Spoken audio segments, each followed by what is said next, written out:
ನಮಸ್ಕಾರ, ನೀವು ನೋಡ್ತಾ ಇದ್ದೀರಾ ಶ್ರೀ ಮಾರಿಕಾಂಬಾ ಡಿಜಿಟಲ್ ಟಿವಿ. ನಾನು ಸೃಷ್ಟಿ ನಾಯ್ಕ್. ಭಟ್ಕಳ ತಾಲೂಕಿನ ಮಣ್ಕುಳಿಯಲ್ಲಿ ಪ್ರಪ್ರಥಮ ಬಾರಿಗೆ ನಡೆದ ಮಣ್ಕುಳಿ ಪ್ರೀಮಿಯರ್ ಲೀಗ್ 2026 ಭರ್ಜರಿ ಯಶಸ್ಸನ್ನು ಕಂಡಿದೆ. 2 ದಿನಗಳ ಕಾಲ ನಡೆದ ಈ ಕ್ರಿಕೆಟ್ ಹಬ್ಬದಲ್ಲಿ ಒಟ್ಟು 6 ತಂಡಗಳು ಭಾಗವಹಿಸಿದ್ದು, ಹಾಜರು ಪ್ರಕ್ರಿಯೆಯ ಮೂಲಕ ಆಟಗಾರರನ್ನು ಆಯ್ಕೆ ಮಾಡಲಾಗಿತ್ತು. ಅಂತಿಮವಾಗಿ ನಡೆದ ಫೈನಲ್ ಪಂದ್ಯದಲ್ಲಿ ರಾಯಲ್ ಸಾಮ್ರಾಟ್ ತನ್ನ ಪ್ರಭಾವಿ ಪ್ರದರ್ಶನದ ಮೂಲಕ ಚಾಂಪಿಯನ್ ಪಟ್ಟವನ್ನು ಮುಡಿಗೇರಿಸಿಕೊಂಡಿದೆ.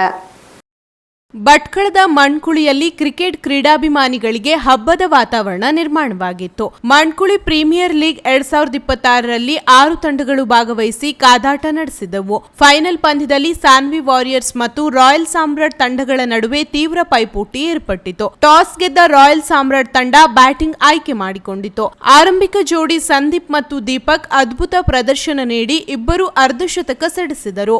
6 ಓವರ್ಗಳಲ್ಲಿ 2 ವಿಕೆಟ್ ನಷ್ಟಕ್ಕೆ 130 ರನ್ ಕಲೆ ಹಾಕಿದ ರಾಯಲ್ ಸಾಮ್ರಾಟ್ ತಂಡ ಎದುರಾಳಿ ಸಾನ್ವಿ ವಾರಿಯರ್ಸ್ಗೆ 131 ರನ್ ಗುರಿ ನೀಡಿತು. ಗುರಿ ಬೆನ್ನಟ್ಟಿದ ಸಾನ್ವಿ ವಾರಿಯರ್ಸ್ ತಂಡದ ಆರಂಭಿಕ ಆಟಗಾರರು ಮದನ್ ಮತ್ತು ಭರತ್ ಕುಮಾರ್ ಉತ್ತಮ ಆರಂಭ ನೀಡಿದರು. ತಂಡವನ್ನು ಗೆಲುವಿನ ದಡಕ್ಕೆ ತಲುಪಿಸಲು ಸಾಧ್ಯವಾಗಲಿಲ್ಲ. ತಂಡದ ನಾಯಕ ಪವನ್ ನಾಯ್ಕ್ 42 ರನ್ ಗಳಿಸಿ ಹೋರಾಟ ನಡೆಸಿದರು.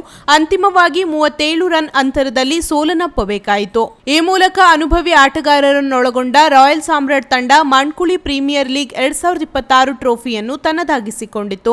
ಬೆಸ್ಟ್ ಬ್ಯಾಟ್ಸ್ಮನ್ ಗುರುದತ್ತ ತೆಂಗೇರಿ ಪಾಲಾದರೆ ಬೆಸ್ಟ್ ಬೌಲರ್ ಗಣೇಶ್ ಹೆಗಡೆ, ಸರಣಿ ಶ್ರೇಷ್ಠರಾಗಿ ಪವನ್ ನಾಯ್ಕ್ ಆಯ್ಕೆಯಾದರು. ವಿಜೇತ ರಾಯಲ್ ಸಾಮ್ರಾಟ್ 33,333 ನಗದು ಪ್ಲಸ್ ಟ್ರೋಫಿಯನ್ನು ಮುಡಿಗೇರಿಸಿಕೊಂಡಿತು.